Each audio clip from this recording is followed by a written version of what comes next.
आज़मीन हज।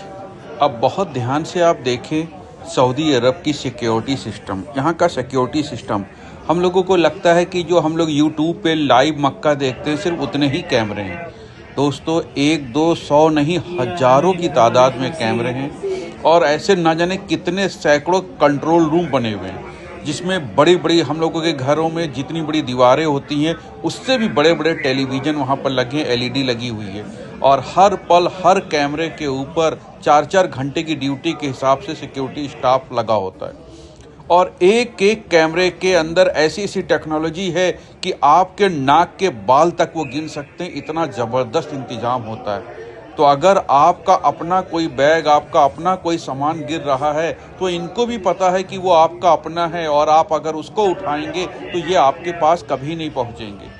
ये इसलिए लगा हुआ है कि ऐसे लोग जो दूसरों का सामान उठा लेते हैं, अगर गिरा सामान और उन्होंने सोचा इतनी भीड़ में तवाफ करते समय पैर में कोई चीज़ टकराई, आपको लगा इतनी भीड़ में हम चुप्पे से उठा लें, कैसे पता चलेगा?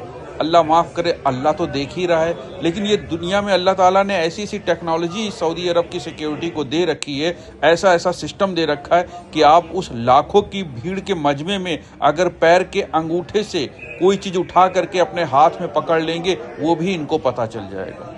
और दूसरी बात आपको बताएं, आप मताफ में या मस्जिद अल हरम में बाहर जितने भी वर्दीधारी पुलिस वाले देखेंगे, आप उनको तो पहचान लेंगे ये आर्मी वाले हैं या पुलिस वाले हैं, लेकिन उससे भी कहीं ज़्यादा आम ड्रेस में, सऊदी की आम ड्रेस में, आम लिबास में पहने ना जाने कितना सिक्योरिटी सिस्टम, उनकी एलआईयू, उनकी एसटीएफ, उनकी फोर्स वहाँ पर एक्टिव रहते हैं, जो आपके हर पल का मूवमेंट पे नज़र रखते हैं। यहाँ तक कि आपको बता दे, जवान तो छोड़िए, अगर 60, 65, 70 साल वाला बुजुर्ग भी किसी गैर महरम किसी औरत को लगातार 40 सेकंड तक देखता रहेगा, थोड़ी देर के बाद पुलिस आके उसको उठा के लेके चली जाएगी। ध्यान से समझिएगा, 70 साल के बुजुर्ग को भी नहीं छोड़ा जाएगा। अगर उसने 40 सेकंड तक लगातार किसी औरत के ऊपर नज़र गड़ा दी तो उसको भी पुलिस उठा ले जाएगी। जवान का क्या करेगी ये तो आप ही समझ लीजिए। और सारी दुनिया में पुलिस वालों के द्वारा जो 3rd डिग्री दिया जाता है, जो हाथ पैर की तुड़ाई होती है, उसमें सऊदी अरब टॉप 3 में आता है। ये जो हड्डी पसली तोड़ते हैं यहाँ के फोर्स, वो टॉप 3 में आता है।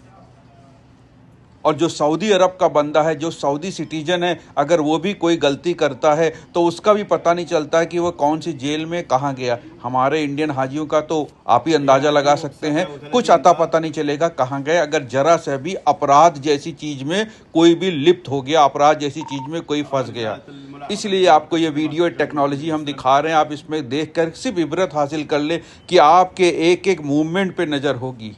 यहाँ तक कि आपको बता दें, अगर मस्जिद अल हरम के बाहर आप 2 सगे भाई हैं और एक दूसरे को रियाल दे रहे हैं, एक आदमी ने पर्स से 100 रियाल निकाले और दूसरे को दिए, उतनी देर में फोर्स आ जाएगी। पैसों का लेन देन भी खुलेआम करना सख्त मना होता है वहाँ पर। टाइम नहीं लगता फोर्स आने में मेरे भाई, इतनी ज़बरदस्त वो है वहाँ पर सिस्टम, और ऐसे ऐसे सेंसर लगे हुए हैं कि हर मूवमेंट पे नज़र रखते हैं। आप खुद अपनी नज़रों से देख लीजिए। इसलिए हमने आपको बताया कि आप किसी दूसरे का सामान बिल्कुल ना उठाएं, और अगर आपका अपना सामान गिर रहा है, चाहे वो आपका पर्स हो, चाहे वो बैग हो, कुछ भी हो, तो अपना सामान ज़रूर उठा लें, क्योंकि ये जो कैमरे की आंखें हैं ये बात को देख रही हैं कि आपने अपना सामान गिरने पर उठाया है। तो आपको अपना कोई भी सामान कहीं भी गिर जाए, 10 बार गिरे 10 बार उठा लीजिए, या ना सोचिए कि आपको पुलिस पकड़ लेगी। लेकिन किसी और का सामान, यहाँ तक कि रुमाल भी अगर आपने उठा लिया, रियाल और पर्स और बैग तो छोड़िए, अगर रुमाल भी उठाया तो आप अरेस्ट होने के लिए तैयार रहिए।